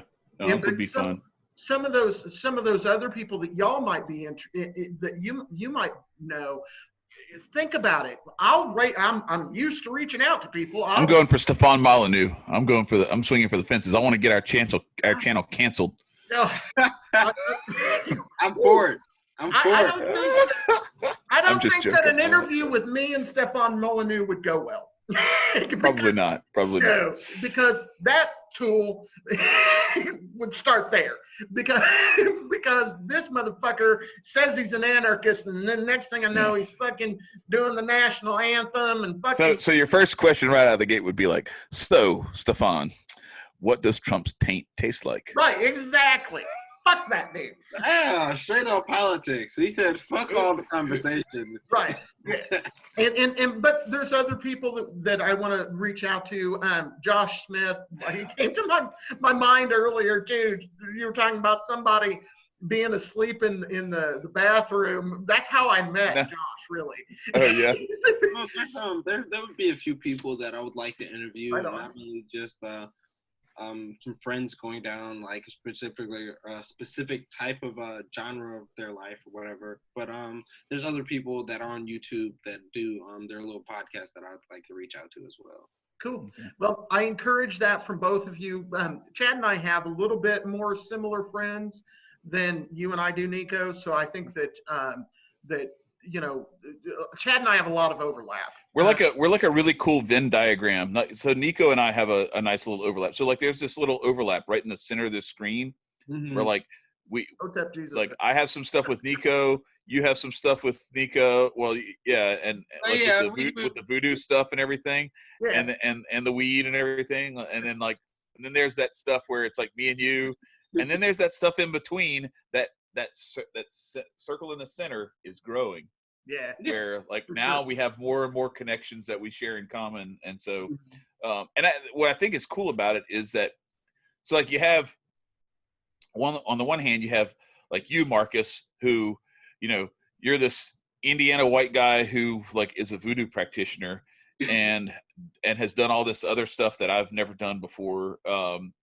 And then you have me, who's like this good little Catholic boy who's like, I'm as straight-laced as they come, except for this little dark side that I don't let anybody know about, unless I feel like it's worth risking some of the stuff or whatever. Huh? I'll peek in your brain sooner or later. Yeah, Right. no, but no, I'm talking about like just this anarchist stuff. Like, there's a lot of this stuff that's like very. I have to be careful. Like, that's why when I was telling that story, like I can't tell stuff You can't because speak. there's certain people I can't explain, and then there's stuff that I don't want to have stuff come back on my family and stuff like that. That is, and I'm not talking about like violence or anything. I'm just talking about like I don't want people to lose jobs, get kicked out of schools, or shit like that. I mean, we could pick up the pieces if we had to. I'd just rather not. But then there's this stuff that like Nicco, that you bring to the table, where like you're so much younger than us, and you have like this like perspective that your generation brings. That is one thing, but then like I have found that like you remind me a lot of my younger brother, who like sometimes I bust his balls because he doesn't have the common sense that you have. But like he's in a lot of ways like wise beyond his years, and it's been that way since like he was very young. I get like this sense of like there's some of this stuff that like at your age that I hadn't even started to consider yet, that you've not only considered, but you've already like gone like 8 levels up the ladder, and so whatever connections that you have, people who like either maybe they're some of your mentors or influencers or anything like that, who have kind of helped form you, shape who you are and everything. I definitely we'd be interested in hearing from them and hearing you probe them for information, to get to. One of my most anticipated ones is Hotep Jesus. So I hope. Yeah, I'm looking forward to that in a couple of Yeah, weeks. no, That's gonna no. be fun. I don't know if I want to let this ride for 2 hours. I might want to like really pick apart his brain. So it's like, I'm planning on asking him as we get a little closer. I didn't ask him when I set it up, but I want to ask him, that few days leading up to it, like, hey man, look, how much time do we have you for? Because he usually, he's cool with doing, I watched that Shaka Atmos thing was 4.5 hours long. No, it was 4:18. Yeah, no, I sat down for all of it. 4 hours and 18 minutes. And so, like, I'm not saying I want to do that. That we can do that. We don't want to make Marcus's computer explode when he tries to upload it. But I want to like let the conversation flow without having artificial restrictions on it. Like. Mm-hmm. No, I want to let that. It's funny. So like the thing for me with him is, I'm 7 years older than he is, and I'm like a little white Catholic boy, but I also like there's this stuff that like he used to work at CompUSA. He's done like all the same sort of stuff. The stuff he was talking about on there, were like troubleshooting computer problems for like his dad's friends and for his parents and all this kind of stuff. Like that's like my childhood and my adolescence and everything. Like right. I was the one who was, and I always used to make fun of him. I was like, yeah, I used to get on me for like playing video games, but like, how do you think I learned how to like problem solve? And like you find like the cheat codes and you find like the way to get around this part of this level on Mario, or like that's the same kind of shit that you're doing when you're trying to like troubleshoot through Windows. And so there's a lot of that stuff that we have that's very very much in common, but then there's some other stuff that I want to probe, some more like existential type shit, So. Yeah, and I'm just going to lay it out on the fucking table because I don't have anything to lose. I'm going to start because I really think that if the Hoteps would invade fucking the Libertarian Party and align with the anarchists within the Libertarian Party, we'd take this bitch over. And that would be one. And then it would be a force. It would be actually a force to be reckoned with instead of. I've been waiting to start politically ruling a couple of people because, man, y'all just need some Jesus and a little bit of prayer and y'all be Gucci, but instead we're panicking over damn diapers and fucking toilet paper. Goodness gracious. Yep. All right, guys. Well, this has been really good. I'm looking forward to our future. For those of you that have made it this far, please like, share, comment, subscribe, all that. Buy shit from the store. Buy shit from the store. Buy shit from the store. right? Which I cannot believe. There's some badass stuff Marcus has been working his butt off on designing, and Right. you need to buy that shit because it's fire. Go ahead and pop. Yeah. By the way, I've got my G'day shirt. It should be here within the next couple days. Got me a G'day shirt. Cannot wait to wear it. Nice. It's funny because I have that. I think I kind of stole that and threw that on my original computer background. So as soon as you get it on the T-shirt, it's mine. Yeah, right on. But anyway, thanks everybody, and thanks for going through this. And I think we need this once in a while, because not only are we developing a show, we're developing a friendship. And if I don't get a fucking thing out of this this production, but becoming closer to Chad and getting to know Nicco more, I'm good. That, real friends, real people talking about real issues and real solutions. That's what Aquarian Anarchy is becoming, and I love it. Anyway, have a good one and stay free, my friends. Appreciate you.